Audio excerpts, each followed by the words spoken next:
લોકોને પોતાની વાત રજૂ કરવાનો, બોલવાનો, ચાલવાનો, ભણવાનો હક છે, પરંતુ આપણે બધા આજકાલ વિદેશી ભાષા અને અંગ્રેજીને વધારે મહત્વ આપતા થઈ ગયા છે। હું અહીં કોઈ ભાષાનો વિરોધ નથી કરતી, પરંતુ આપણે આપણા દેશને આત્મનિર્ભર તો બનાવવો જ પડશે ને। ગાંધીજીએ આત્મનિર્ભર ભારતનું સ્વપ્ન જોયું હતું।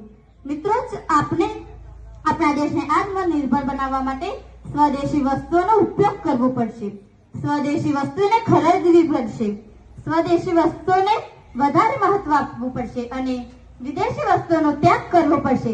ત્યારે જ આપણા દેશમાં આપણે સાચા રીતે સ્વતંત્ર બનાવી શકીશું। ઓપરેશન સિંદૂરમાં પણ તમે જોઈ જશે કે સ્વદેશી હથિયારોએ જ મહત્વનો ભાગ ભજવ્યો હતો। તો ચાલો આપણે પણ સ્વદેશી વસ્તુઓનો ઉપયોગ કરીએ, આપણા દેશને સાચા અર્થમાં સ્વર્ગ બનાવીએ અને આપણા દેશને સાચા અર્થમાં સ્વર્ગ બનાવીએ। જય હિન્દ, જય ભારત।